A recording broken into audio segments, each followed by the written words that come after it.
Shalom, everyone. My name is Zachariah Yahweh, and I'm coming back with another lesson prophesying the downfall of Babylon, aka America, home where all the ghost abomination occur. Yeah, like got a wrinkle, boy. Let me see here.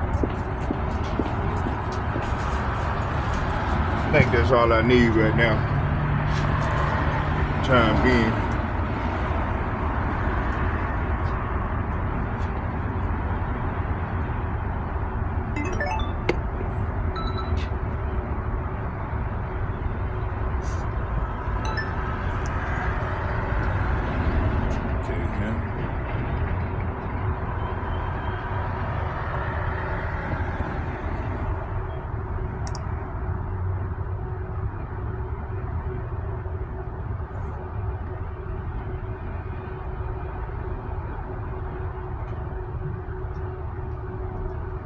Come on now. Shit.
Camp Bar is your local Lambeau, so get your cheesehead on and head to camp for every Packers game this season. We'll have the game on all our screens with drink specials and prize drawings to go with it. Support the Pack and get your game on at Camp Bar in downtown St. Paul.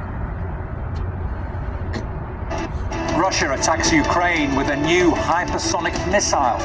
Western leaders say it marks a dangerous new phase in the war. The Kremlin says it follows a decision by the White House to let Ukraine fire US missiles into Russian territory. So what could happen next? This is Inside Story. Hey,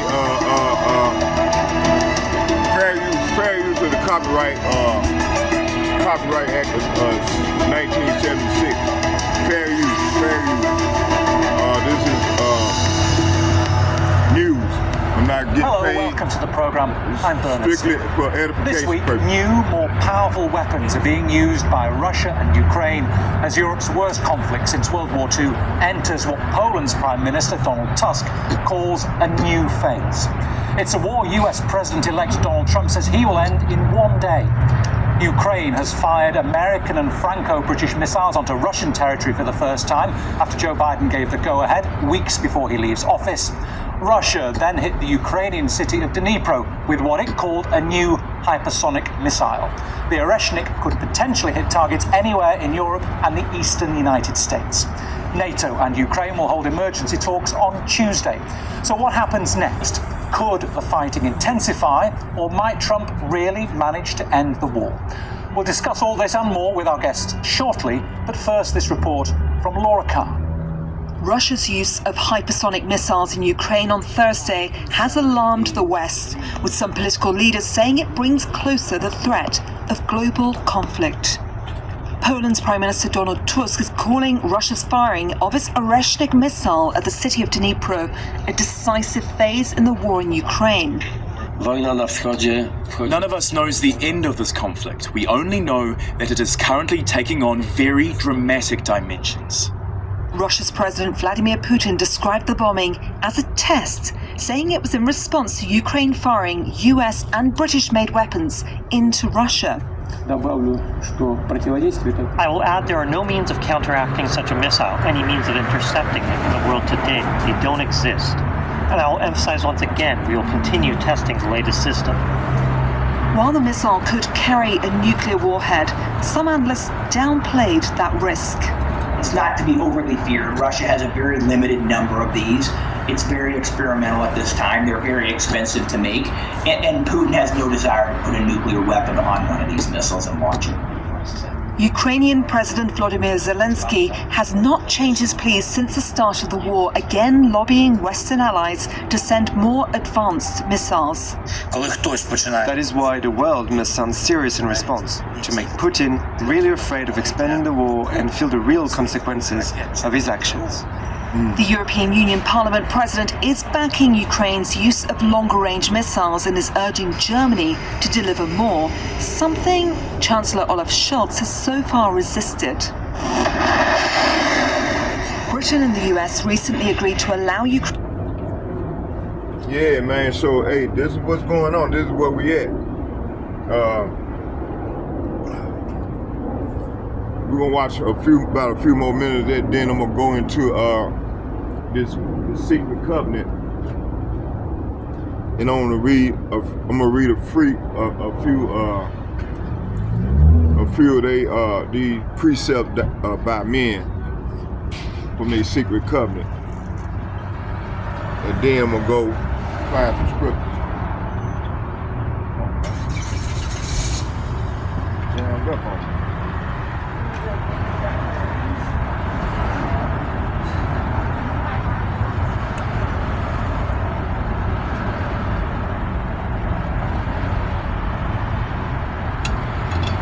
Okay, let's go.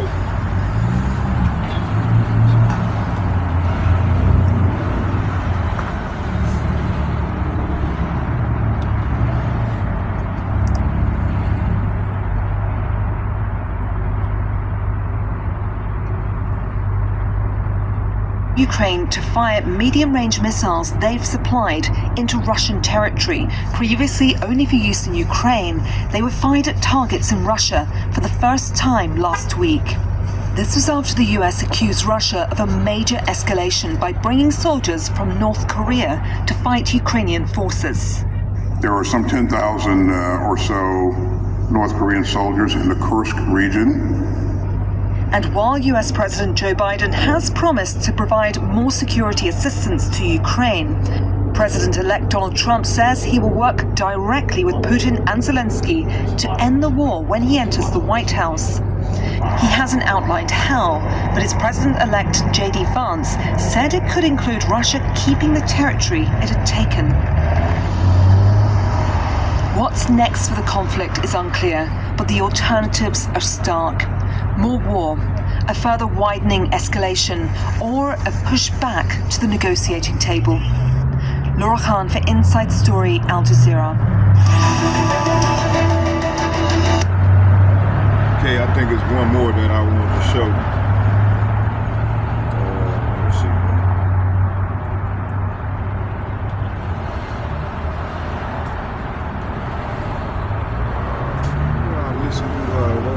I think it was the brother, because he was doing a clip. He showed a clip. Let me see.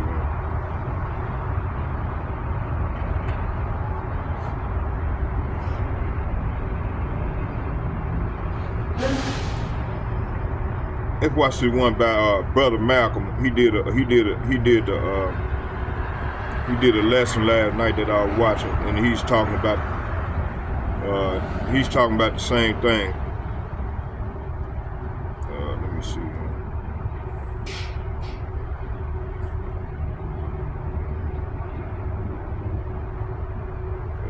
Let me see.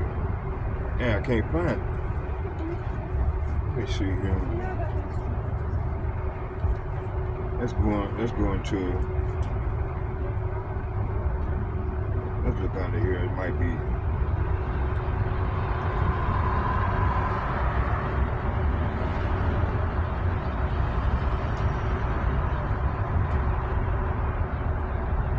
Yeah, right here. Let's watch these two. Let's watch some of this. Shalom. Call hello, Yahweh, Bahasham, Yahweh Shai, Bahasham. Hey, subscribe to the brother channel named Brother Malcolm. Double honors into the apostles, from the GMS out of Chicago. Salutations to all my fellow believers working to sincerity, risking their lives and their freedom to do so now more so than ever. 144,000 the would-be judges. There go his and channel right there, scattered the elect that are Maccabean scattered spirit. around the four corners of the earth. There go his channel right there. That be like unto the speckled bird. Yeah, this is his channel. The Israelite. Yeah, subscribe to the brother channel, man. We putting out some good, beautiful edification. Now that they took her that country. That be like unto the speckled bird, the Israelite foreigners among the heathen nations that look like those heathen nations. This is not a black thing. And to the few Akwaf that are listening and learning to you, I say Shalom. This is your brother Malcolm from the branch of the Great Millstone here in Chicago, coming at you with another lesson in truth.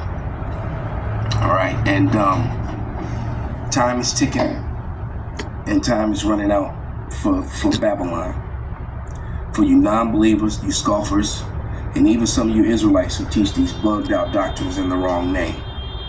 And the ones of you who don't acknowledge, what the MOTB is. It's definitely not sleeping with white women. That is utterly ridiculous. All right. But I'm going to read a couple scriptures because that's the time we're about to enter in. And it looks like they're going to go after the Northern Kingdom first. And once they're saying, the Northern Kingdom gets it first, then Judah gets it the worst. Well, everybody's about to get it pretty bad, man. This is Jeremiah 30:7, and it reads, Alas, for the day is great, so that none is like it. It is even a time of Jacob's trouble, but he shall be saved out of it. And Jacob, the elect of Jacob, are going to be saved out of it. Those who were predestined, those who were marked in the beginning, all right? The elect, those who were chosen. It's a better word. That were chosen in the beginning, as it tells you in Ephesians, as it tells you in Philippians. All right, so without any further ado, the lack of wisdom of Teman, Esau's wisdom has left him, and he's not making his own decisions. The Lord is sealing his instruction, and they're doing everything that they shouldn't be doing to avoid war. And basically, World War III has already begun. Truth be said, World War III started when 9/11 happened, when 9/11, that false flag event took place. That set everything that's going on today into motion. All right. Just sent a message to President Biden. Back the F off right now, or we will send these same missiles into Europe and the United States. Is anyone listening right now? Or they're just... Let me go back. Well, Russia just sent a message to President Biden. Back the F off right now, or we will send these same missiles into Europe and the United States. Is anyone listening right now? Or they're just basically playing with fire, playing with death, is what they're doing. So what exactly happened? Well, early this morning, this happened. Russia, for the first time in world history, launched their new hypersonic ballistic missiles called the Oreshink missile. And it is absolutely devastating, what you're seeing here. They could not stop it. Notice there is no air defense fire coming in to try to stop this. NATO couldn't stop it at all. The speed with which these things traveled was remarkable, and these things were outfitted with non-nuclear warheads, using hypersonic warheads. So in other words,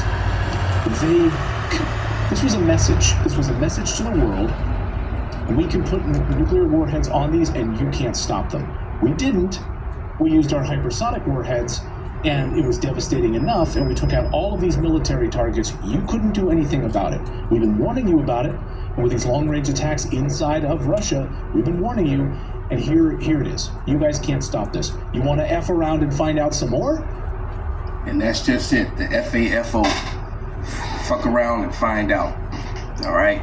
Russia just flexed. They slapped Esau in the face. All right? The other Edomites. Esau slapped Esau in the face. All right? They slapped the whole entire West in the face and called them, the B word. All right?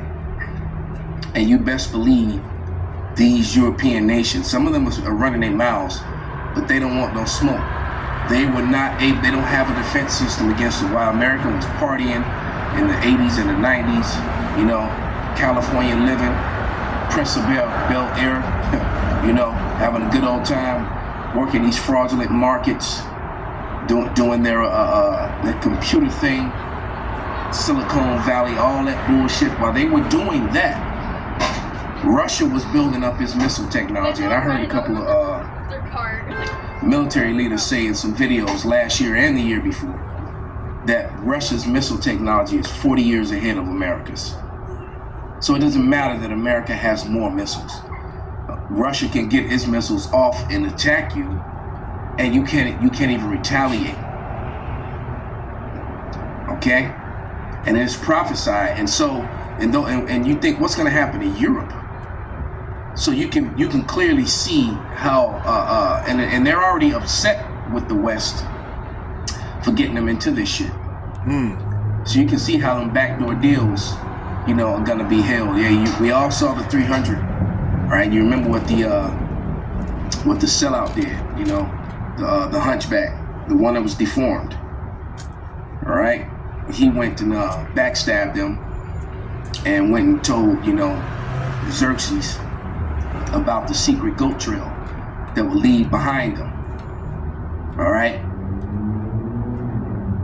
and basically, you're about to have a bunch of European nations go up the goat trail and join with America. All right,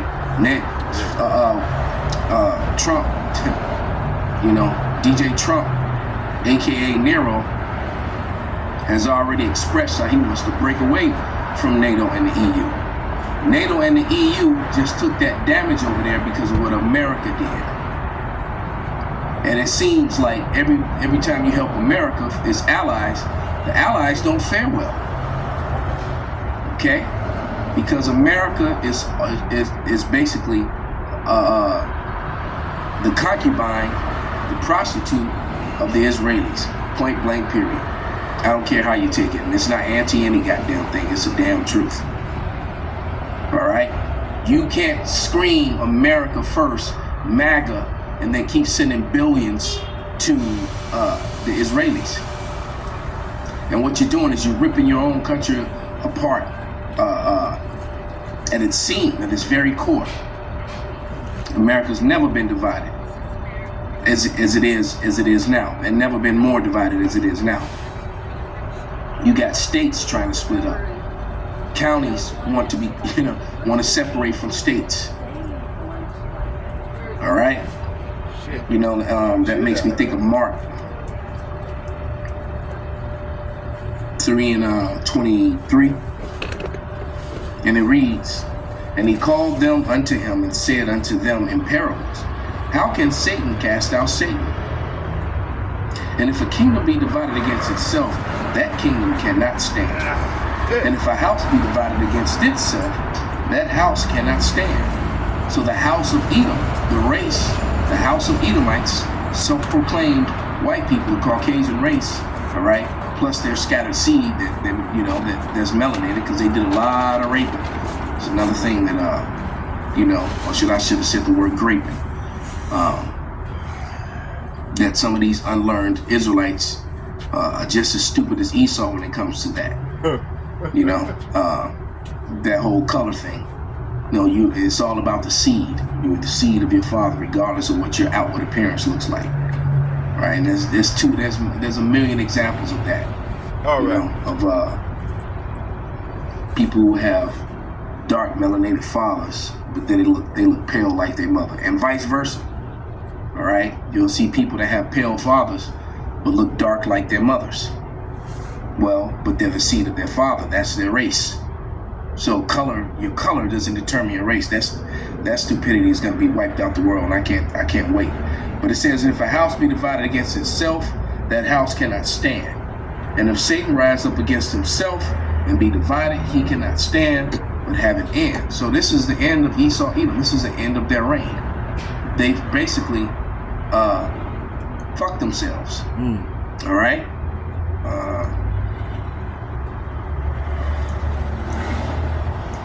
We are on the verge of nuclear annihilation.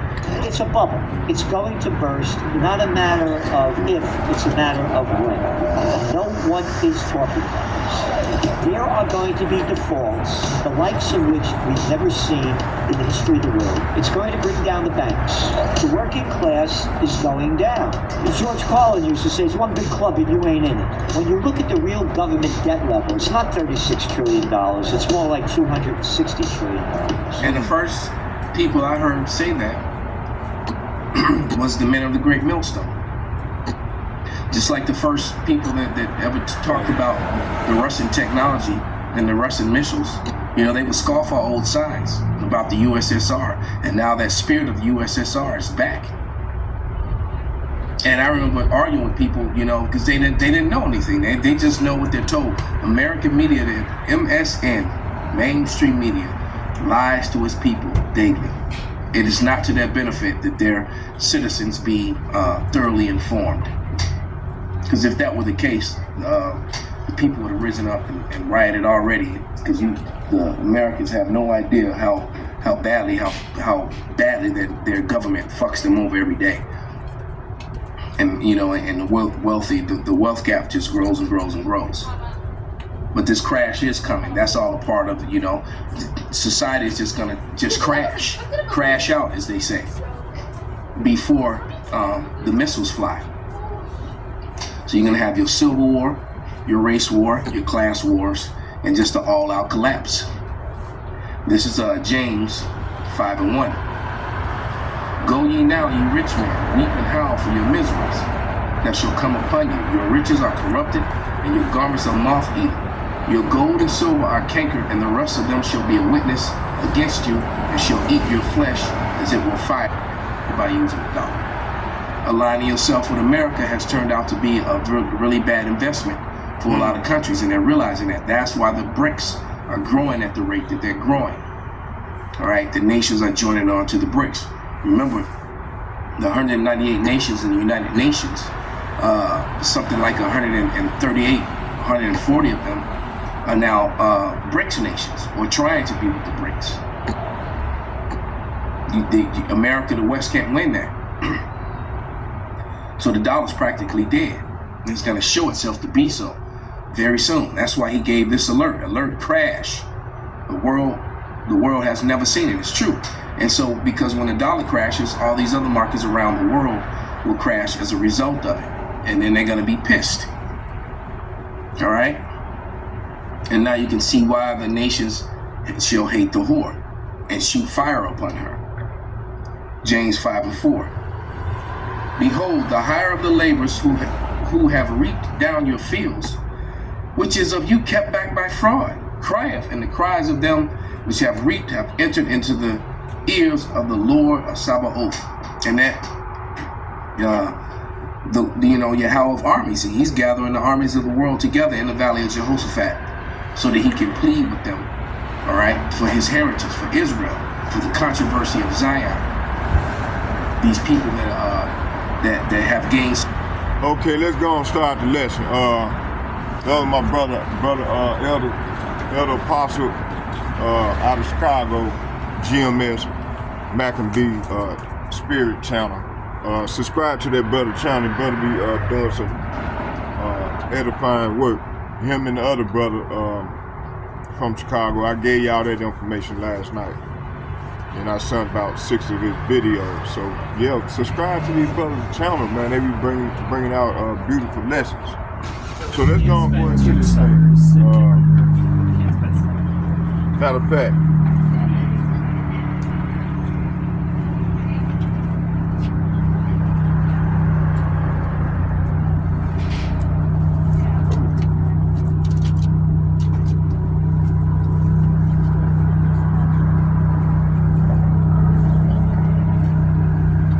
start here. Let's start in 2nd Ezra, the 15th chapter.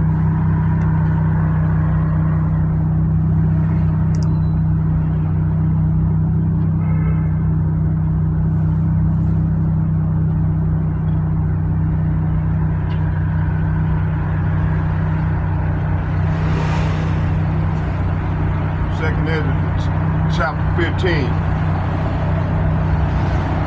verse 1. I'm going to read from 1 to 5, and it reads, it said, behold, speak in the ears of my people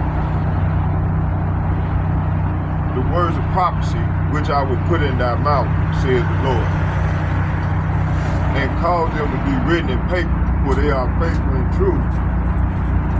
Verse 3, it said, fear not the imagination against thee, and let not the incredulity of them trouble thee that speak against thee. Verse 4, it said, for all the unfaithful shall die in their unfaithfulness.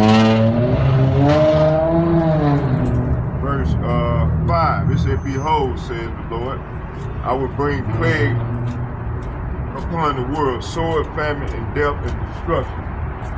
So this is what's coming here and throughout the earth. You know, these plagues of death, the plagues of the sword, famine, and death, and destruction. So this is what's coming. And more so here to the daughter of Babylon. Why, Lord? It said, for the wickedness have exceeded and polluted the whole earth, and their hurtful works are fulfilled. Verse 7, it said, therefore, said the Lord, I will hold my tongue no more as touching their wickedness, which they profanely commit. Neither will I suffer them in those things in which they wickedly exercise themselves. Behold, the innocent and righteous blood cry unto me, and the souls of the just complain continue. So the soul of the just is complaining continue for all the injustices and the murder, bloodshed.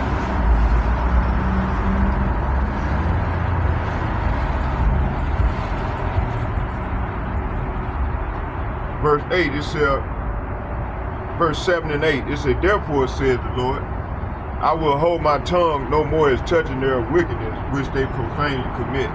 Neither will I suffer them in those things in which they wickedly exercise themselves. Behold, the innocent and righteous blood cry unto me, and the souls of the just complain continually. See?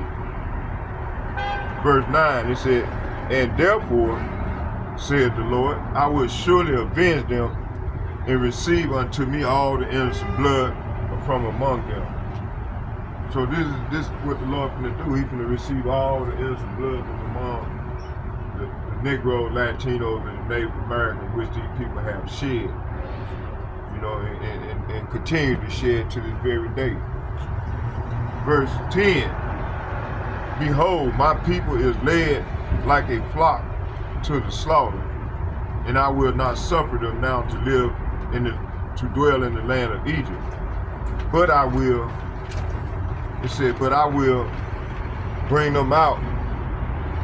It said, but I will bring them with a mighty hand and a stretched out arm, and smite Egypt with plague as before. And I will destroy all the land thereof. Egypt shall mourn, and the foundation of it shall be smitten with the plague and punishment that Yahweh Bahashem, Yahweh shall bring upon it. So the Lord finna bring these plagues on this place, man. It says here, he's finna bring these 7 last plagues, which I'm gonna go into here. What I'm gonna get. It says here, Egypt shall mourn, and the foundation of it shall be smitten with the plague and punishment that Yahweh Ba'ashem, Yahweh shall bring upon it. Verse 13, they that till the ground shall mourn, for their seed shall fail through the blasting and the hail, and with a fearful consolation. Verse 14, it said, woe means death and destruction unto the world and them that dwell therein. Verse 14, it said, for the sword and their destruction draweth nigh, and one people shall stand up and fight against another, and swords in their hands. Verse 16, it said, for there shall be sedition among men, invading one another. They shall not regard their king nor their prince, and the course of their actions shall stand in their power. Verse 17, it said, a man shall desire to go into a city and shall not be able. Verse 18, for because of the pride, the city shall be troubled, and the houses shall be destroyed, and men shall be afraid. Hey, this is what's coming, man. Men gonna have their hand on their lions. They're gonna be very afraid. You know, you got all these women running around saying, I don't need no man. That's bullshit. Ain't gonna come a time you're gonna need a man of the Lord. You know? Let me see here.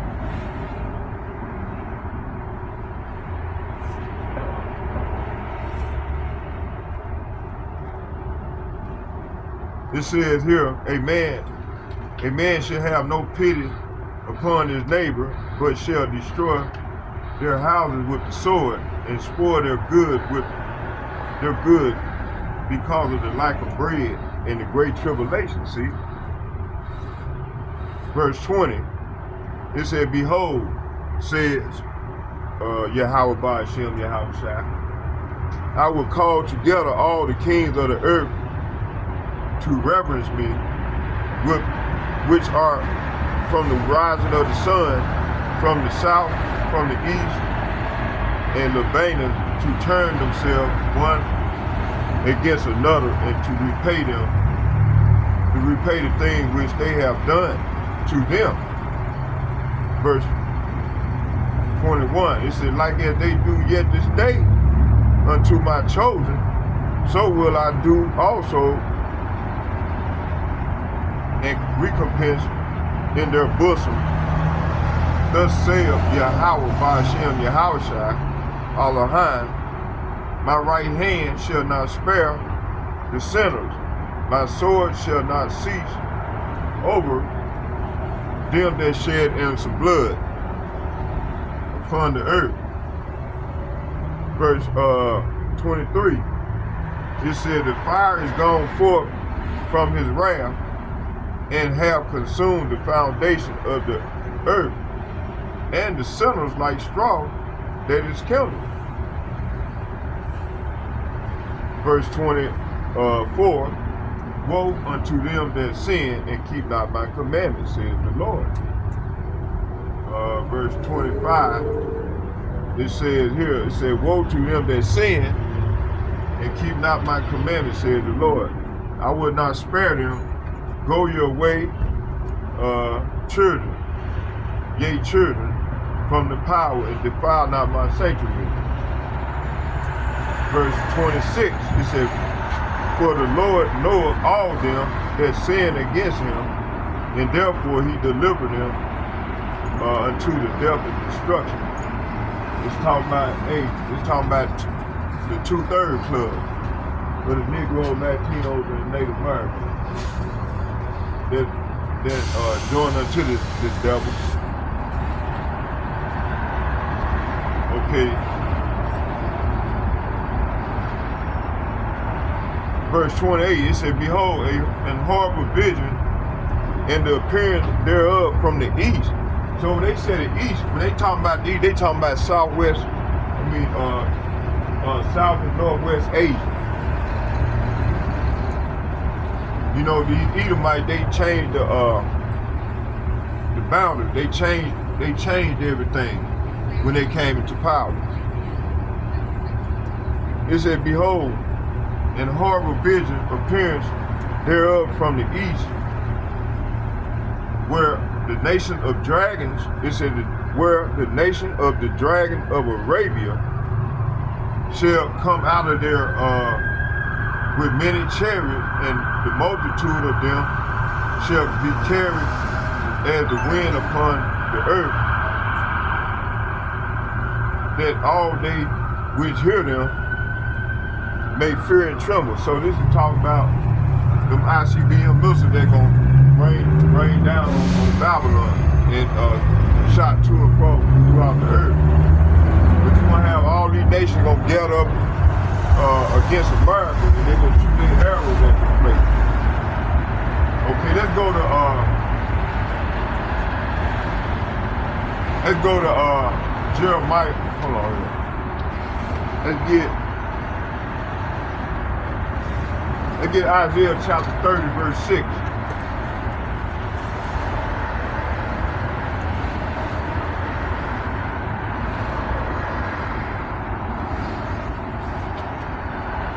Matter of fact, before we go there first, let's go here to Habakkuk. Let's go to Habakkuk chapter 2. Let me see. Let's go to Habakkuk.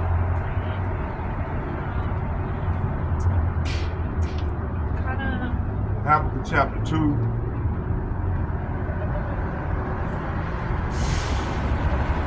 And I'm going to read from 1 to 7.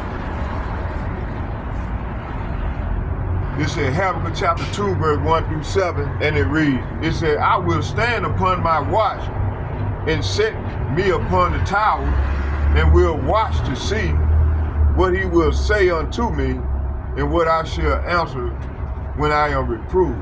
So starting with the elder apostles and bishop of GMS and then about, this is what we are doing.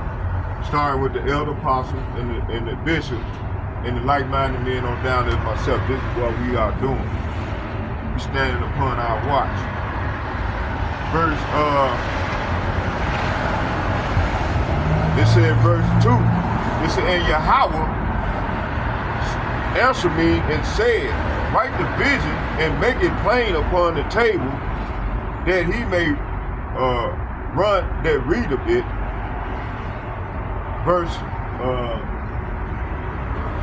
Verse 3, it says, for the vision is yet for an appointed time, but the end it shall speak. So we at the end, so this vision is speaking right now. In many ways. It said at the end, and it shall speak and not lie, though it tarry, wait for it, because it will surely come and it will not tarry. See, so these prophecies is not going to tarry, they're going to come to pass. Just wait for it. Like the Lord said, be patient. That word tarry means being patient. So we got to be patient. It's going to come to pass. These prophecies are going to come to pass. Verse 4, it said, behold, his soul. Whose soul? His soul, which is lifted up, is not upright in him, but the just shall live by faith. See, hey, that's what we doing, you know. And, hey, this devil Esau Edom, his soul is not upright in him. Okay. Verse 4, it said, behold, his soul is lifted up and not upright in him, but the just shall live by his faith. Verse 5, it said, yea, also because he transgressed. See, he transgressed. When you change the border, you take people land, you pluck people land and then call yourself by them people in them nations. That's a transgression. And this is what he do. He said, yea, also because he transgressed by wine, he is a proud man, neither keepeth at home, who enlargeth his desire as hell, and is as death and cannot be satisfied, but gathereth unto him all nations, and heapeth unto him all people. See, this is what this man do. He go and conquer people, land and territory, and then and steal their resource, take their resources, and then set up a public government, and then they go in and rule their resources, take their resources and rule over them, and then call themselves by these nations' names, so on and so forth. Okay. Verse 6, it says, shall not all these take up a parable against him and taunt a taunting proverb against him and say, woe to him woe means death and destruction, to him that increaseth that which is not his. See, how long to him that ladeth himself with thick clay, verse 7, shall they not rise up suddenly, that shall bite thee, and awake, that shall vex thee, and thou shalt be booties unto them. See, this is what's getting ready to go down, man. Hey, how you doing now? Okay, let's go back.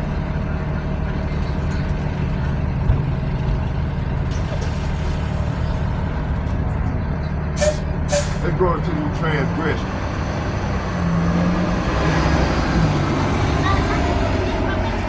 This is the transgression.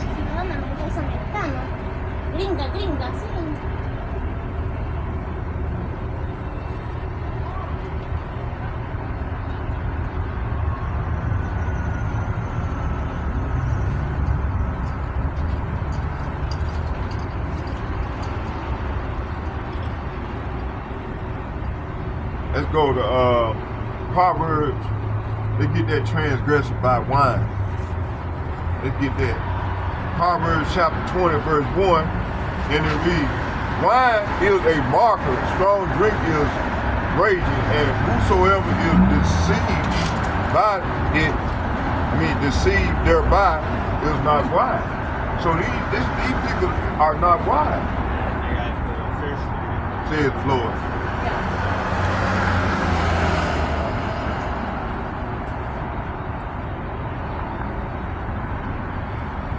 It said wine produces markers, alcohol leads to brawls. Those led astray by drink cannot be wise. So hey, we were considered not wise because we were led away, captive.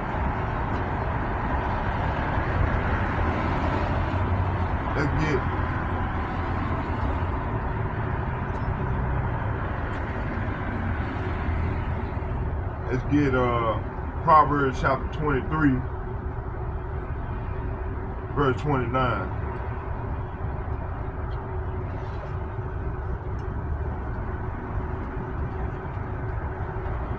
And it reads,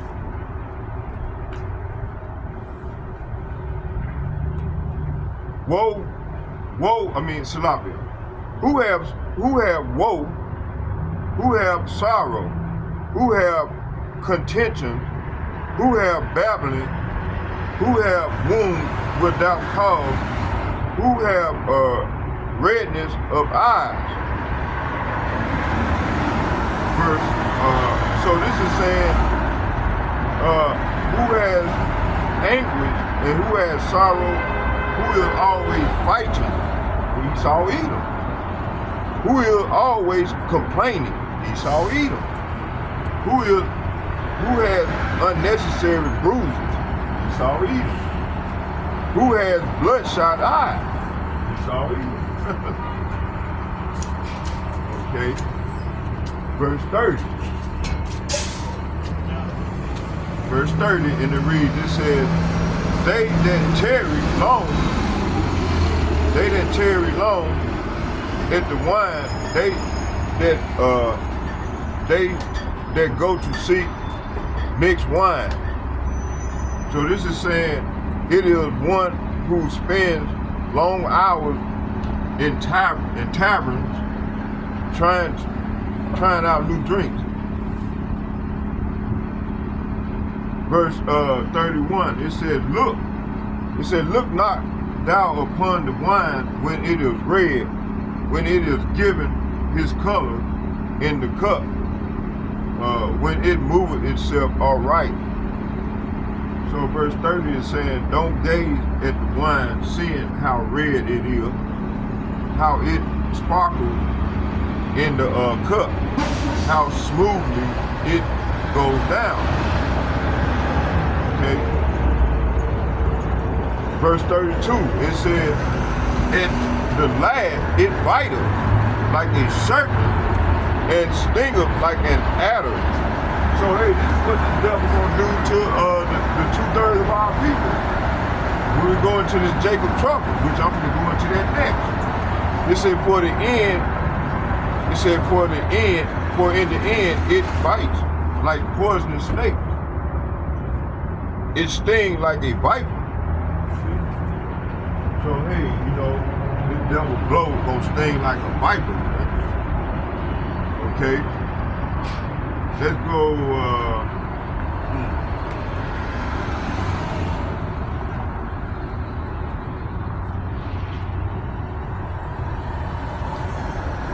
let's get,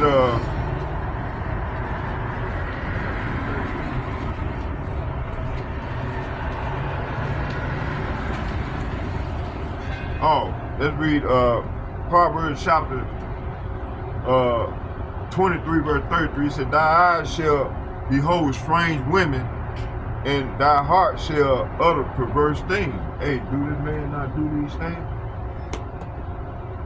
Let's see here. It said you will see hallucinations, and you will say crazy things.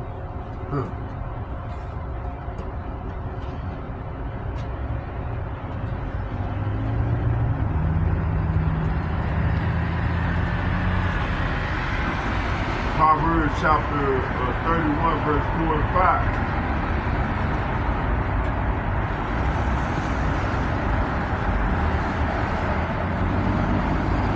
And it reads,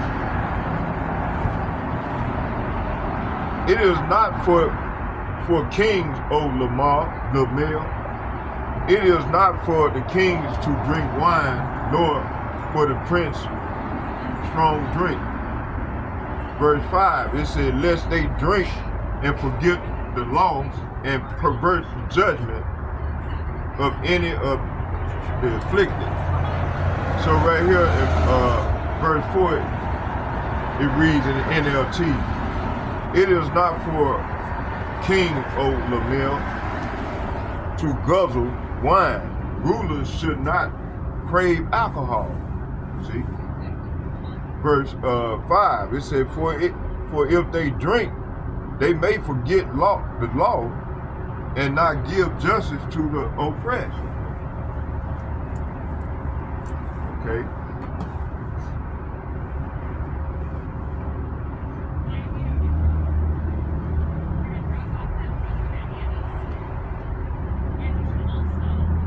Isaiah chapter 5 verse 11.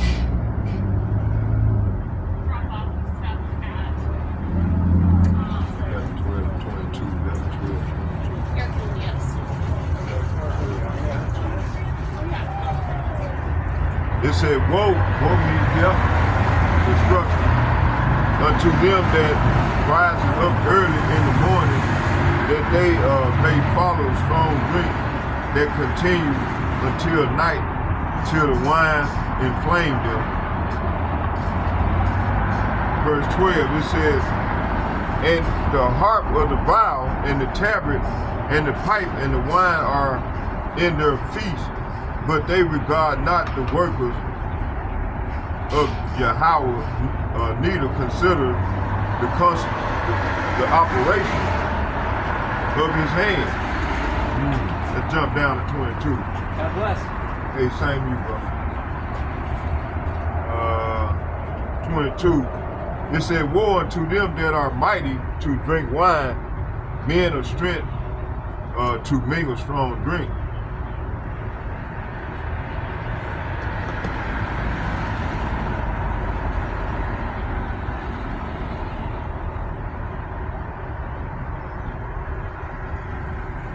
Uh, 23. Verse 23. It said, which justify the wicked for reward and take away the righteousness of the righteous from him. This is what this man do. It said, which justify the wicked for reward and take away the righteousness of the righteous from him. See? So this is what they do, man. Like right now, this country is falling apart. And these folks here, man, spending billions and billions and billions and trillions of dollars. Continue to send billions and billions and trillions of dollars. I mean, sending over there to Ukraine and these small matters. And just to keep these war efforts going, you know. In this country is falling apart. You got all this homeless addiction going on throughout the country. And this they way is keeping the war going. So this war is more important than the American people right now. You see?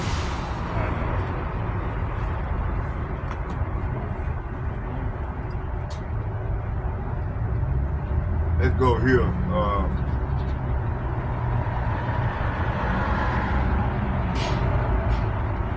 Let's get Isaiah chapter 21, verse 5. It said, prepare the table and watch in the watchtower, eat, drink, arise, yea, prince, and anoint the shield. Jeremiah chapter 51, verse 39. It said, in their heat, I will make their feast, and I will make them drunken, that they may rejoice and sleep a perpetual sleep, and not wake, saith Yahweh. Daniel chapter 5, verse 1. It said, Belshazzar the king made a great feast to 1,000 of his lords, and drank wine before the 1,000. Verse 2, it says, Belshazzar, whiles he tasted the wine, commanded to bring the gold and silver vessel, which his master Nebuchadnezzar had taken out of the temple which was in Jerusalem, and the king and his princes, his wives and his concubines might drink therein. Okay? Let's stop right there for a minute. I want to go into something before it gets dark. I want to read it.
Okay, let's go into this real quick.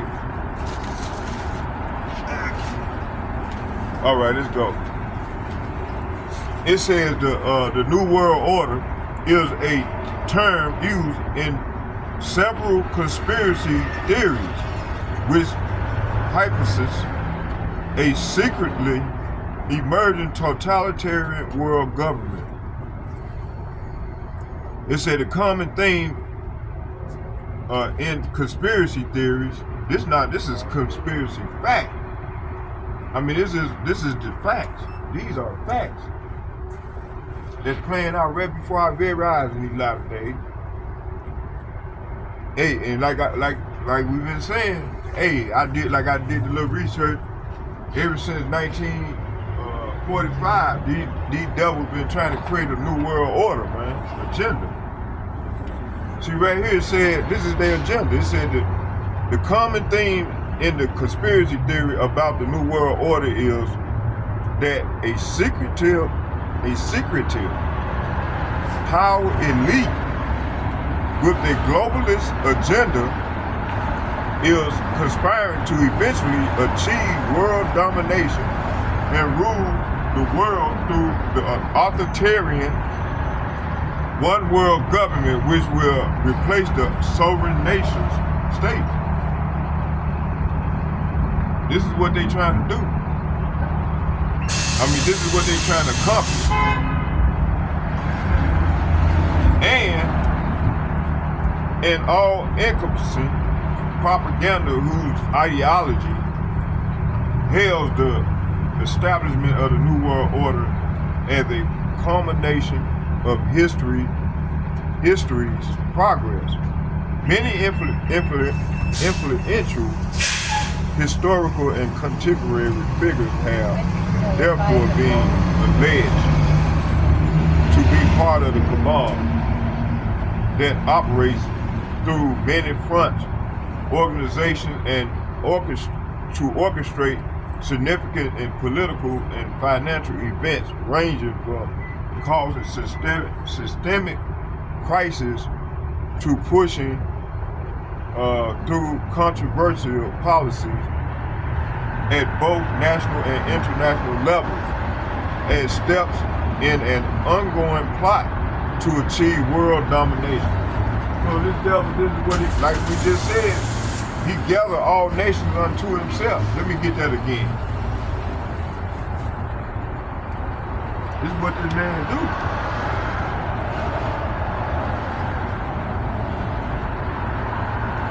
Right here.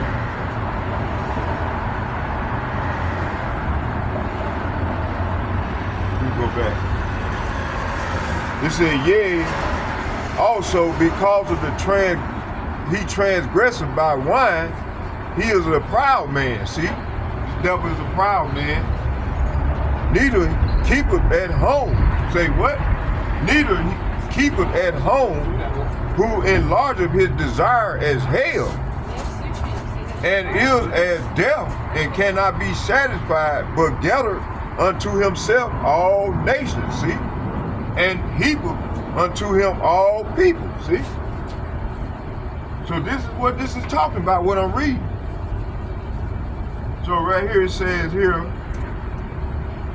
they trying to create world domination. It said before the early 1990s, the New World Order conspiracism was limited to two American countercultures, primarily the militantly anti-government right, and secondarily the part of the fundamentalist Christianity concerned with the eschatological end-time emergence of the Antichrist. Now, you got many Antichrists. It ain't just one being, it's many. Anybody that oppose that what is right, what we bring it, is an Antichrist. It's an academic who study conspiracy theories and religious extremists such as Michael Barkham and Chip Burley observed that right-wing populist conspiracy theories about the New World Order not only had been embraced by many seekers as stigmatized knowledge, but also had seeped into the popular culture, thereby fueling a surge of interest and participation in survivalism and paramilitarism, and many people actively preparing for apocalyptic and millenarian scenario. These political scientists warn that mass hysteria over New World Order conspiracy theories could eventually have devastating effects on American political life. Are we not seeing political turmoil right now?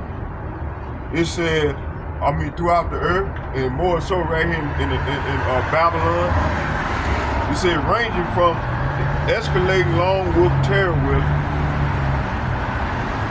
I agree with Brother Malcolm. I think World War III began in the first stage was in 2001 when they hit them towers.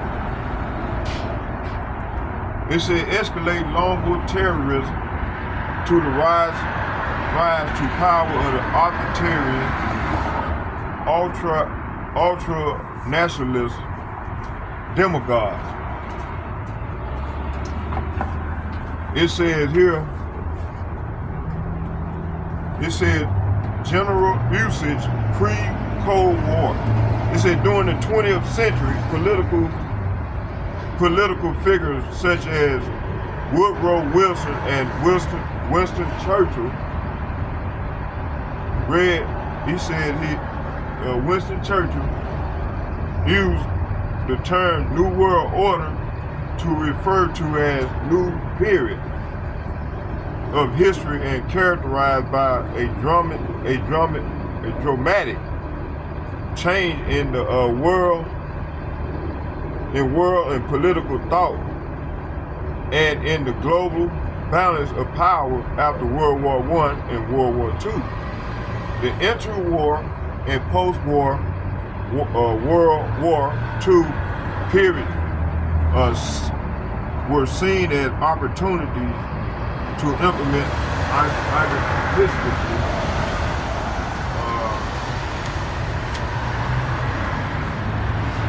proposals for global governance and collective efforts to address the worldwide problems that go beyond the capacity of individual nation state to resolve, while nevertheless respecting the rights of nations to self-determination. Such collective initiative manifested in the formation of intergovernmental organizations such as the League of Nations in 1920 and the United Nations, the UN in 1945, and the North Atlantic Treaty Organization, NATO, in 1949, along with the international regimes such as Bretton Woods system and the General Agreement on Tariffs and Trade, GATT, implemented to maintain a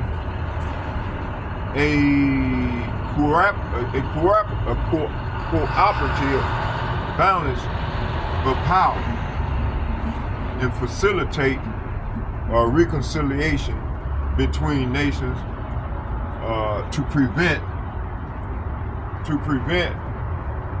the respect of another global conflict.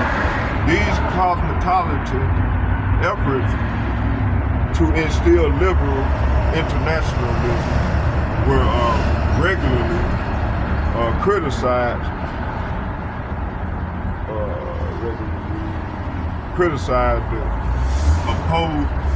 opposed by American paleo-conservative businesses, nationalists from the 1930s and on. Okay. This is progressive weapon international organizations and regimes such as the United Nations in the aftermath of the two world wars, will argue that these initiatives suffered from a democratic deficit and were therefore inadequate not only to prevent another world war, but to foster global justice, as the UN was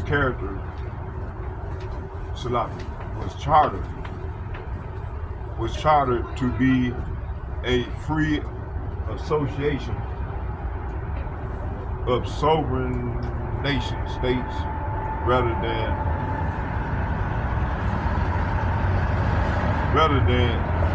a transition to a democratic world government. Thus, cosmopolitan activists around the globe perceiving the IGO as too effectual for global change, formed a world federalist movement. British writer and futurist H.G. Wells went further than progressive in 1940 by appropriating and redefining the term New World Order as a system for the establishment of a technocratic world state and planned economy, garnering popularity in state and socialist circles. Usage of reference to the conspiracy of Cold War era during the Second Red Square, both secular and Christian right American agitators and largely influenced by the work of the Canadian conspiracy theorist William Guy Carr increasingly embraced and spread dubious fears of Freemasons, Illuminati, and the Jews as the alleged driving force behind an international communist conspiracy. The threat of godless communism in the form of an international conspiracy, atheistic, bureaucratic, collectivist world government demonized as the Red Menace became the focus of the apocalyptic millenarian conspiracism. The Red Square came to shape one of the core ideals of focus of the apocalyptic millenarian conspiracism. Red Square came to shape one of the core ideals of the political right in the United States, which is the liberal and progressive with their welfare state. Let's see where we stop there. Policies and international cooperation programs, such as the foreign aid supposedly contributed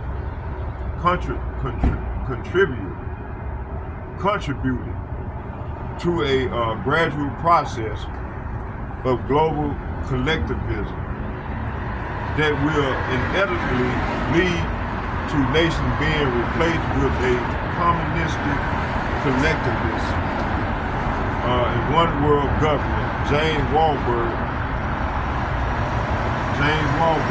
appeared before the United States Senate Committee on Foreign Relations in 1950.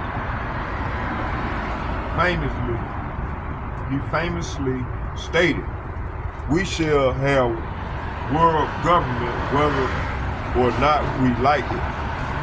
The question is only whether the world government will be achieved by consent or by conquest."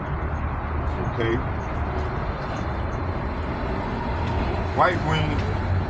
Right-wing populist advocacy groups with a paleo-conservative worldview, such as John Birch Society,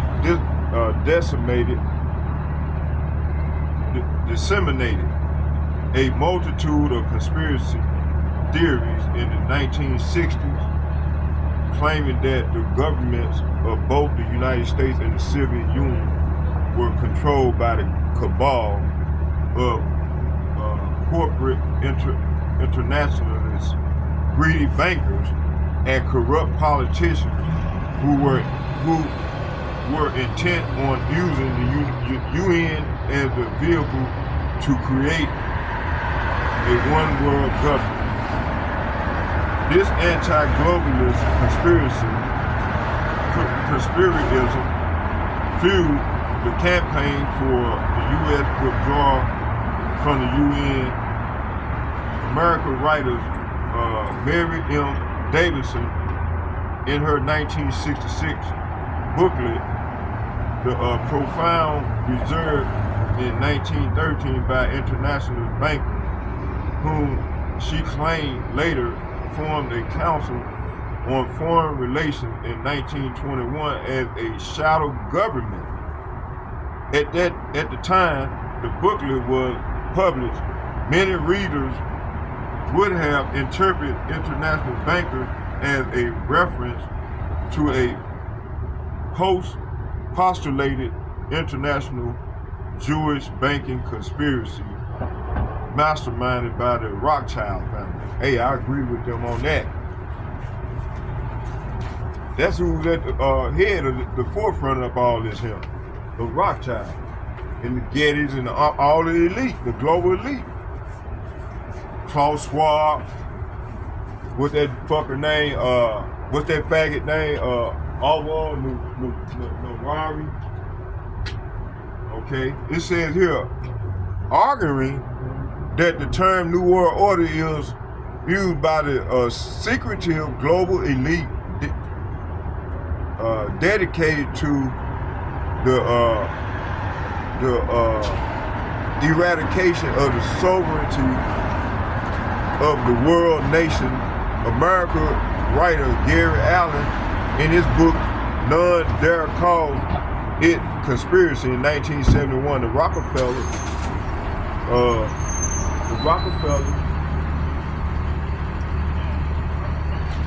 Rockefellers campaigning for a new world order in 1974 say no to the New World Order in 1987, articulated an anti-globalist theme of particularly right-wing conspiracies in the U.S. after the fall of the communism in the early 1990s.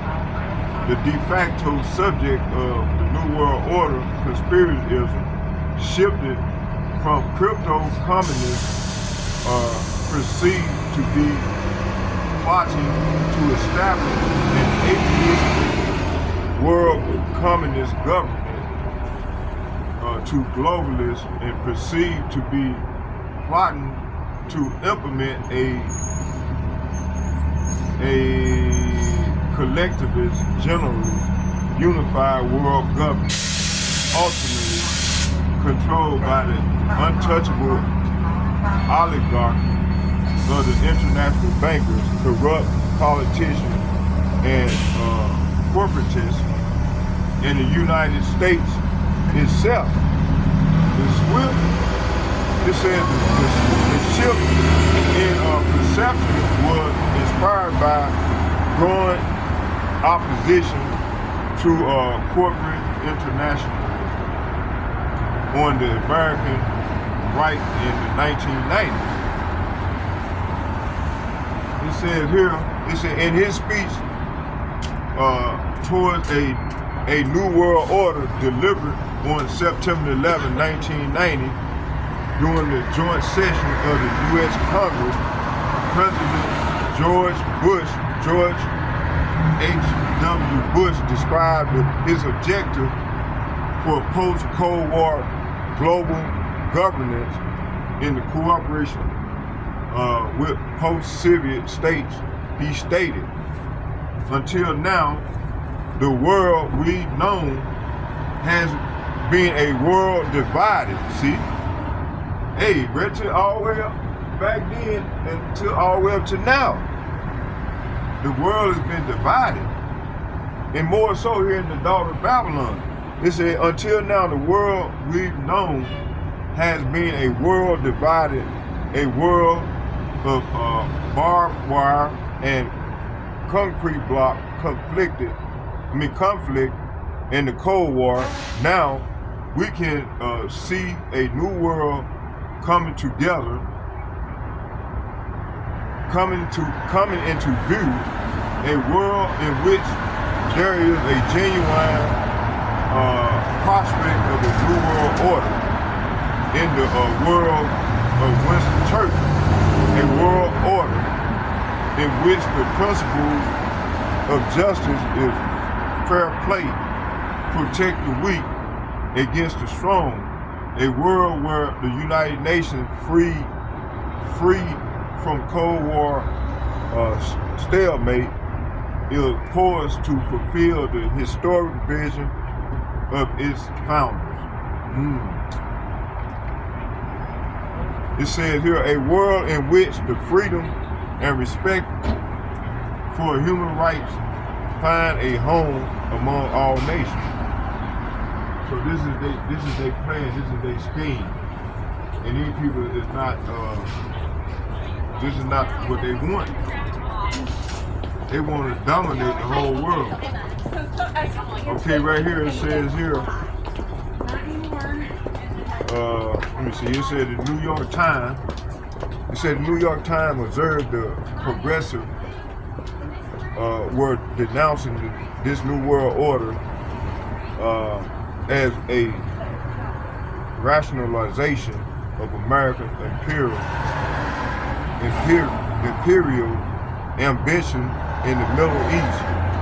At the same time, conservatives rejected any new security arrangements altogether. The formulated about any possibilities of the UN revival. Chip Burley, an American investigative reporter specializing in the study of right-wing movement in the U.S., wrote that the Christian and the secular far right were especially terrified by the Bush speech. You too, brother. It says here, fundamentalists and Christian groups interpret Bush's words as signaling the end times. At the same time, more secular theorists approach it from the anti-communist and anti-collectivist standpoint, and feared for hegemony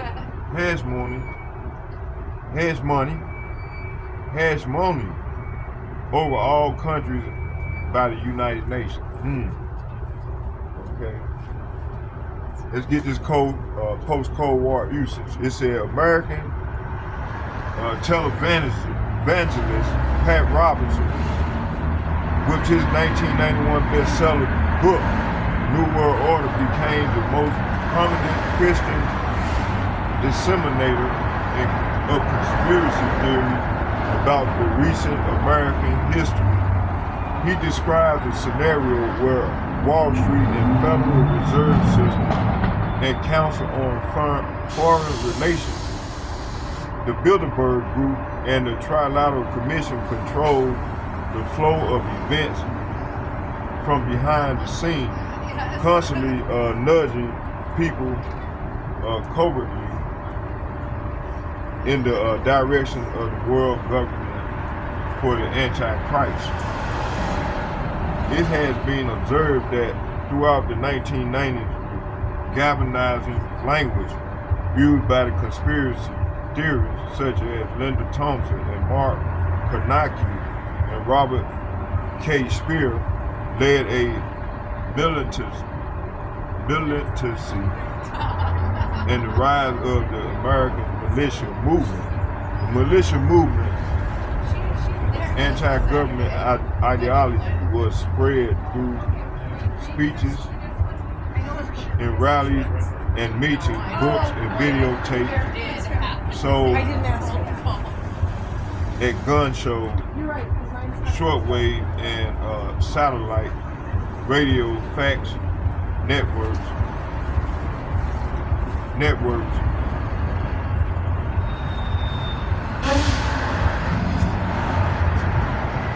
It says shortwave and satellite radio fax networks and computer bulletin boards. It has been argued that it was overnight AM radio shows and propagandistic viral content and on the internet and most effectively contribute to more extremist responses to perceived threat at the New World Order. Okay, we're gonna stop there. Continue to give out more tomorrow. Let's bring out some more scripture.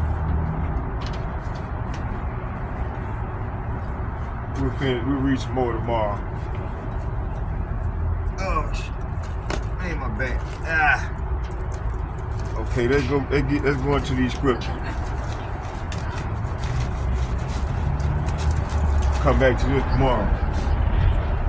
Okay, let's go back into what was it? I stopped at 2nd Esdras.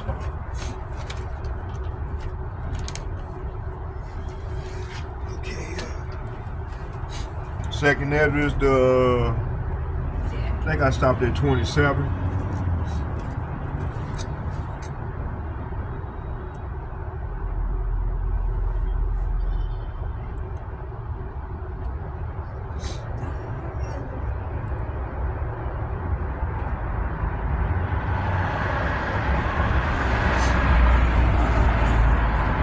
Let's go here.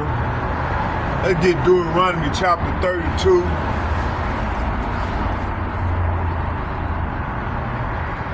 Verse 22.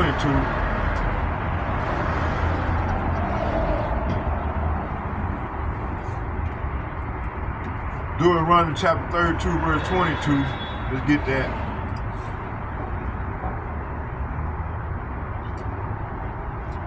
Then we'll come back.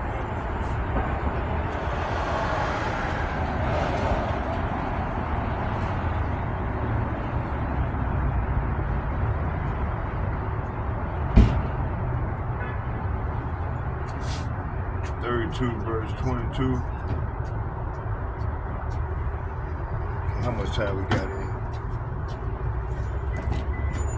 And it reads, it said fire, it said for a fire is kindled in my anger, and shall burn unto the lowest hell, and shall consume the earth with her increase, and set on fire the foundation of the mountains. Hey, so this is what's coming, man, to daughter of Babylon.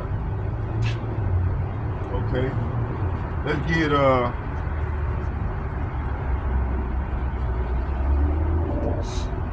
let's go here. Let's get Ezekiel chapter 22 verse 21.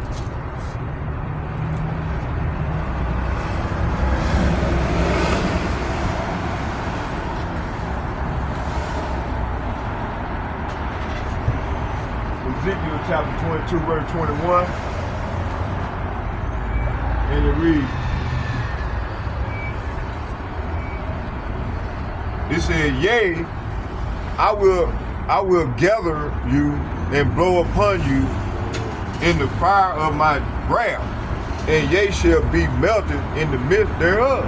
Hey, this is what's coming, man. The Lord gonna have Putin to shoot them arrows, man, them missiles, them ICBM missiles, man. 200 million warheads gonna rain down on Babylon. I'm gonna get one more out of here, and then we're gonna I'm gonna finish out some of these precepts that I got wrote down. We're gonna pull them. Let's get Exodus chapter 15, verse 7. Exodus chapter 15, verse 7.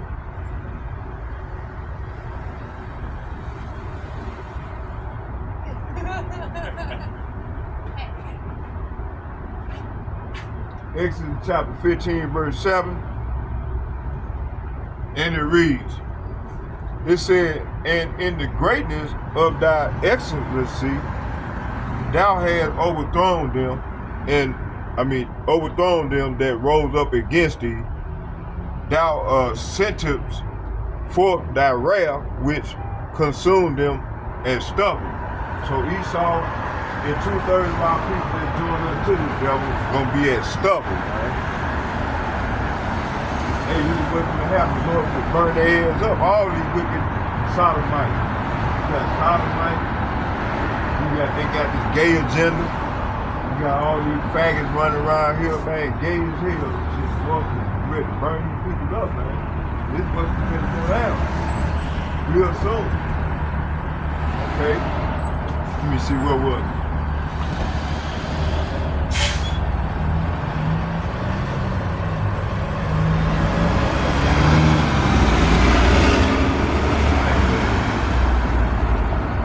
Okay, let's keep it moving. Let's get this here. One more. Let's get Matthew chapter 3, verse 12.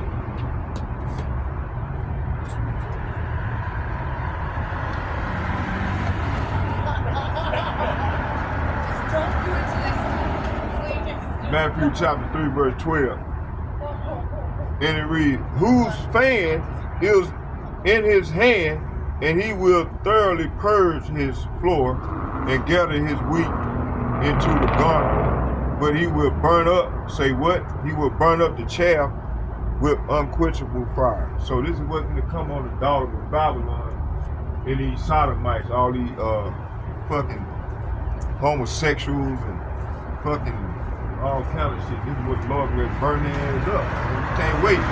Come on, Lord, with that fire.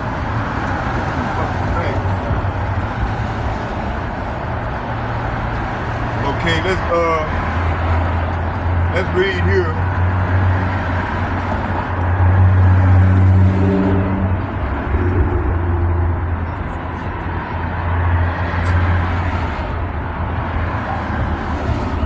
So this is what 2/3 of the people from the perish at right here in Babylon.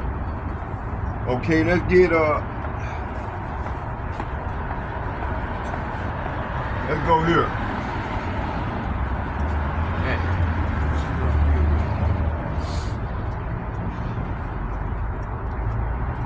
Let me take a coffee break.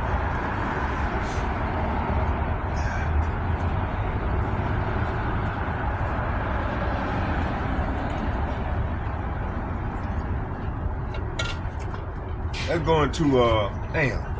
Yeah, I had to finish this off. Let's go into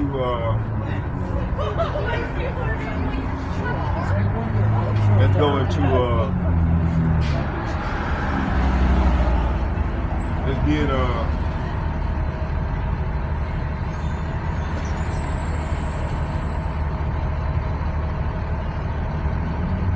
let's get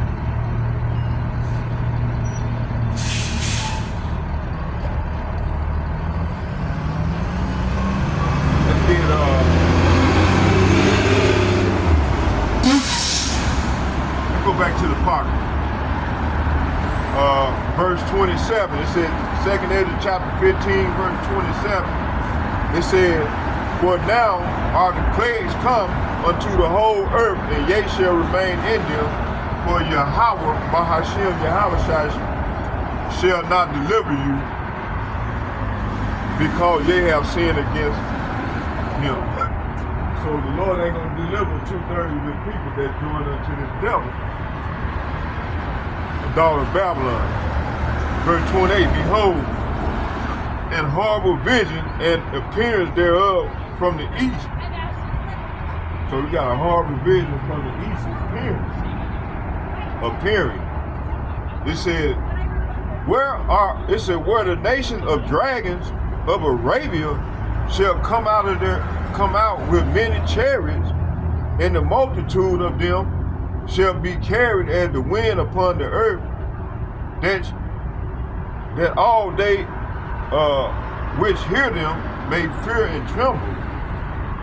Also the Carmanians raging in wrath shall go forth like the wild boars in the wood, and a great power shall they come and join battle with them and shall waste a portion of the land of the Syrians. So, hey, this is what's ready to go down. This is what all these Greek nations join together, man. And they're gonna come together and shoot their arrows in this place and burn this place up. Verse 31, it says, and then shall the dragons have the upper hand, remembering their nature, and if they shall turn themselves conspiring together in great power to persecute them. Verse 32, it says, then these shall be troubled and keep silence through their power and shall flee. Verse 33, and from the land of the Syrian shall the enemy besiege them and consume some of them, in their host shall be in fear and dread and strife among their kings.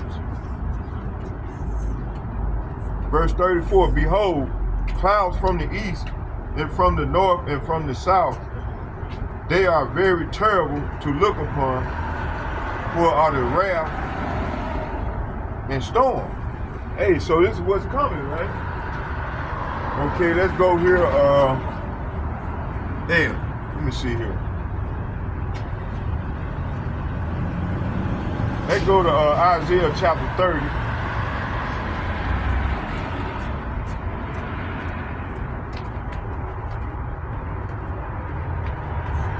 Isaiah chapter 30.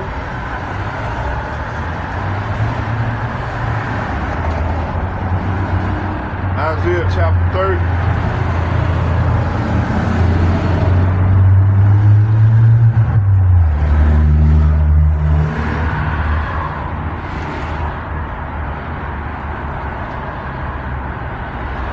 Isaiah chapter 30, verse 6.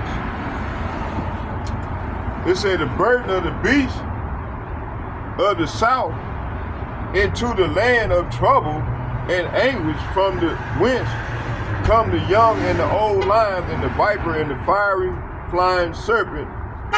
They will carry their riches upon the shoulders of the young asses, and their treasures upon the balance. Is this the one I read?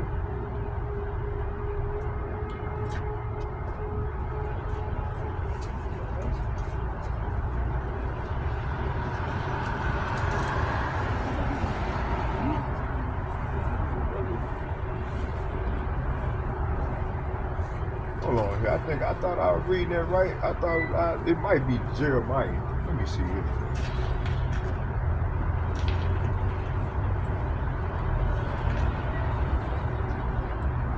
What verse represents Jacob?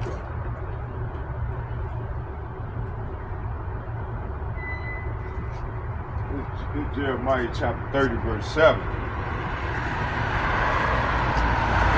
Let's read 7. I'll read the wrong verse.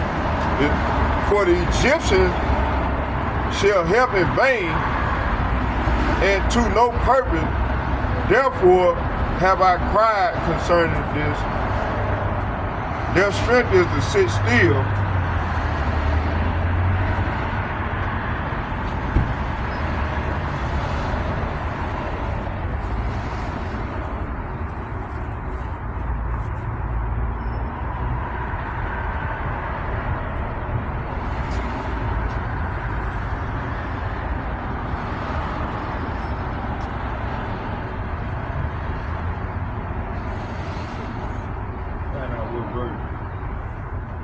What verse represents Jacob?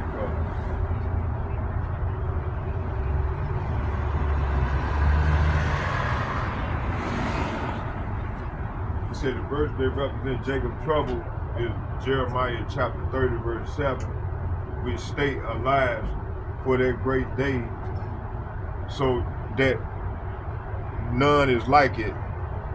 It is even the time of Jacob's trouble, but he shall be saved out of it. That's right. Explanation, the phrase is often interpreted as referring to the period of great hardship and tribulation that will befall the Hebrew Israelite, which consists of the Negro, Latinos, and Native Americans, along the spectrum version, with the promise that they will be ultimately be saved from it. So the Most High gonna save 1/3 of his people from what's about to come on the earth right now. Okay. It's in the key points. Jacob's trouble is the source. Appears in the book of Jeremiah, meaning it signifies a time of significant distress and hardship. Interpretations, many scholars associate Jacob's trouble with end-time prophecy, particularly related to the tribulation period. So I just read out about that tribulation, right?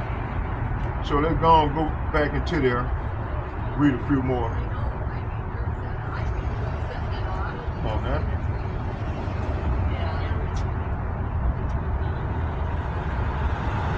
Yeah, we can work with this. Isaiah chapter 31, verse 1. It said, woe to them that go down to Egypt. Say what? Woe to them that go down to Egypt for help and stay on horses and trust in chariots, because they are many, and in horsemen, because they are very strong, but they look not unto the Holy One of Israel, neither seek Yahweh. So our people don't seek the God of Israel. They seek after a false God. A God that they not trying to save them. A God don't even give a fuck about them. You know, they seek behind Esau in his wealth, in his riches, instead of the God of Israel. So this is the mindset of 2/3 of our people. Verse 2, it said, yet he is also wise, and will bring evil, and will not call back his word, but will arise against the house of the evildoers, and against the help of them that work iniquity. Isaiah chapter 31, verse 3. Now the Egyptians are men. Say what? Now the Egyptians are men and not God, and their horses flesh and not spirit. When Yahweh shall stretch out his hand, both he that helpeth shall fall, and he that is hoping shall fall down, and they all shall fall together.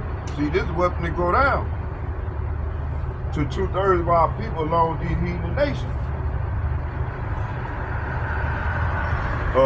Isaiah chapter 31, verse 4. It said, for thus have Yahweh spoken unto me, like as a lion and a young lion roaring on his prey, when a multitude of shepherds is called forth again against him, he will not be afraid of their voice, nor abase himself for the noise of them. So shall Yahweh of hosts come down and fight for Mount Zion and for the hill thereof. See? So the Lord, that's why he calling all the nations over there in his land, because he ready to come bring he gonna bring his fierce, the wrath of his fierce anger against all these nations that put their hands on his people. Because hey, his people is the apple of his eye.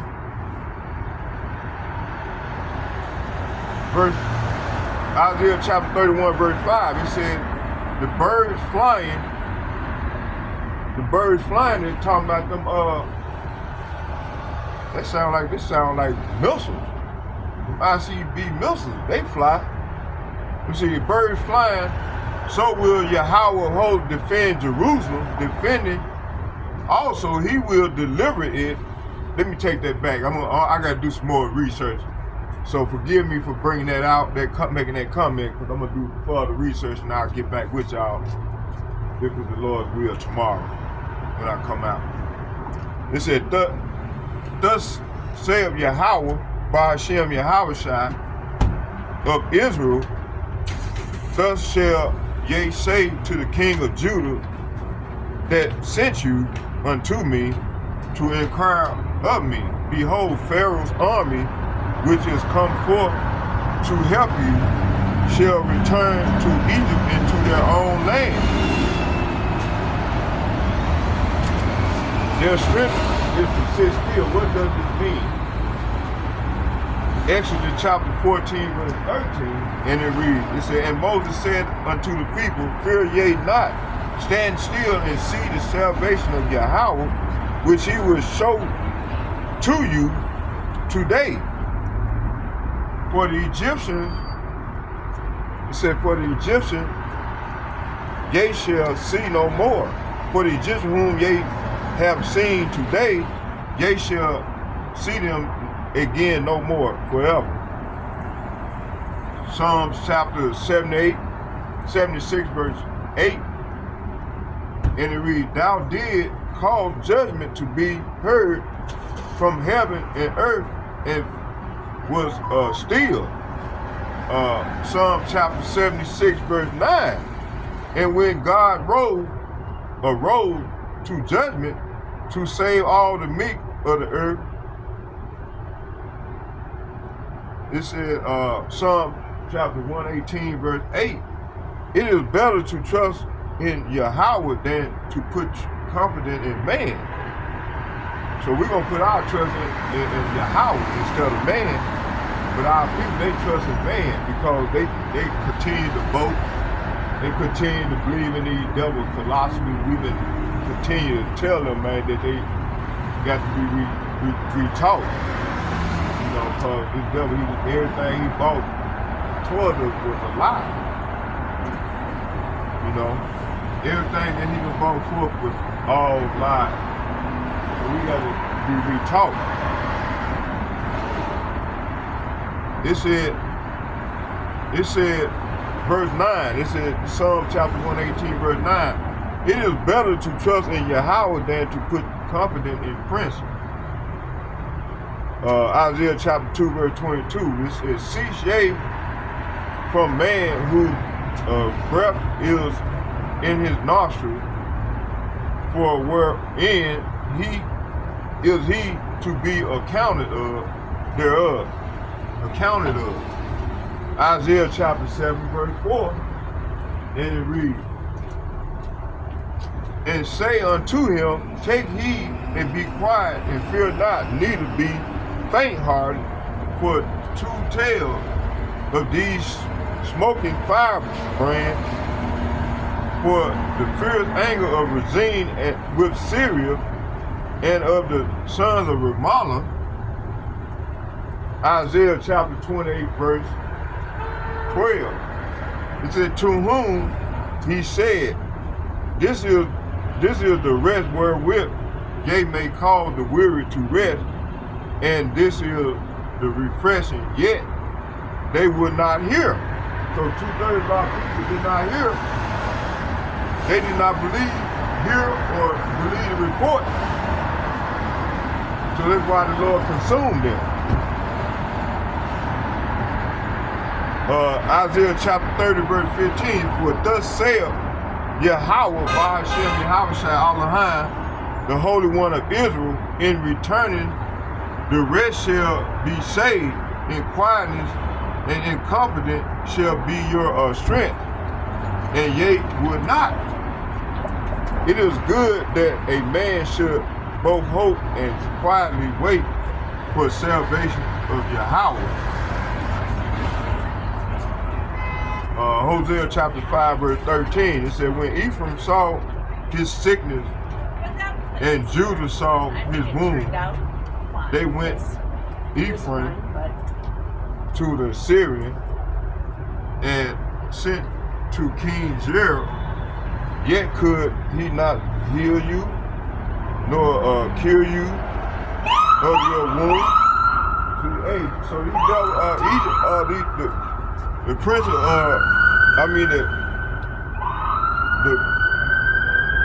so the king of Egypt it's not gonna be able to save our people. They come, you know, these people come and vote for Donald Trump. Right now, he is the king of Egypt. And Joe Biden is the former king. But after the inauguration, then we're gonna have Trump. But he's not gonna be able to save them neither. Lord has set on his heart to destroy this place, and this is what's gonna go down. Ain't nobody gonna be able to save this place. Let's bring out a few more precepts, because this is what I'm gonna start on tomorrow. I'm gonna come out tomorrow. Let's read Isaiah chapter 13. I'm gonna go into Isaiah 13 tomorrow, because it's related to what I'm reading about Egypt.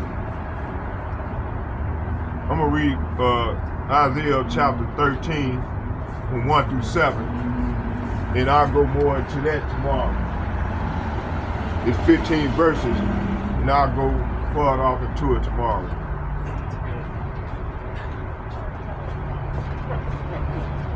Then we'll close with a prayer. Isaiah chapter 13.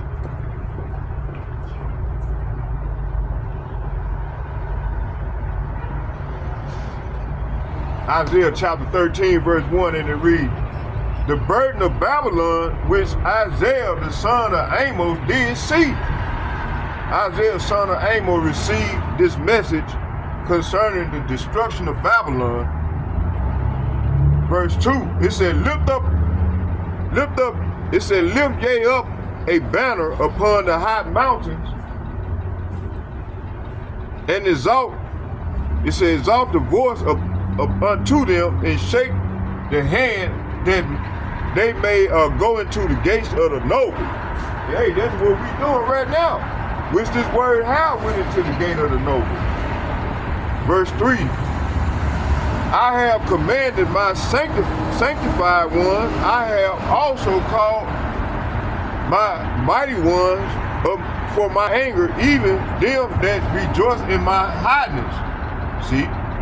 Verse 4, the noise of a multitude in the mountains, like as the great people, a tumultuous noise of the kingdom of nations gathered together. See, Yahweh of hosts mustered the host of the battle. See, hey, this is what's coming to the daughter of Babylon. Verse 5, they come from a far country, from the ends of heaven, even Yahweh, and the weapon of his indignation to destroy the land thereof. Yeah, what's going on? I'm doing, I got 2 more verses, and I'm heading to the house. So yeah, just come on by the house, man. I'll be there. Call me before you come. All right, that'll work.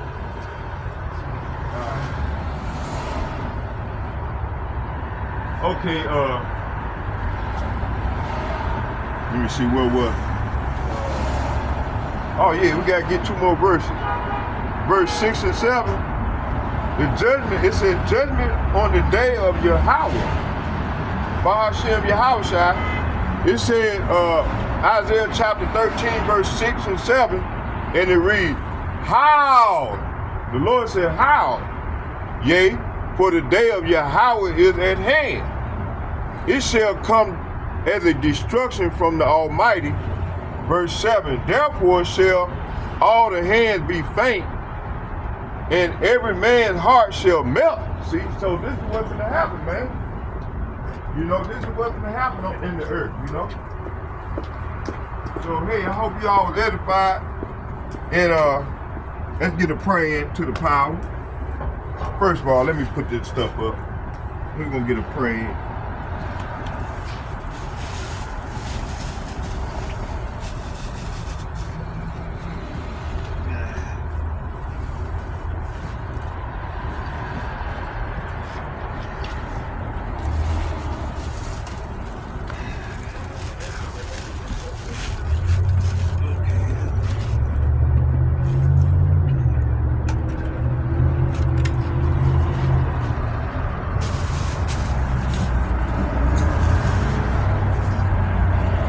prayer to the east.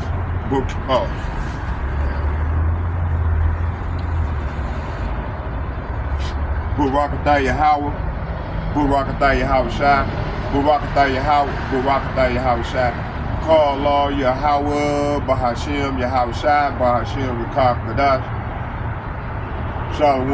And second and foremost, I'd like to give double shout and double honor to all the elder apostles from apostles and bishops of GMS who rule well. I'd like to say Shalom, Shalom, Shalom to you all. May Yahweh Bahashim Yahweh Shai bless you all and your family as we go further off into this great tribulation. And second, I'd like to give a shalom to all my brothers, like-minded brothers, that's higher ranked than I, and on down as myself. I'd like to say shalom to you all. May Yahweh Hashem, Yahweh Shai bless you all and your families as we go further off into the great tribulation. Shalom, shalom, shalom. I'm out.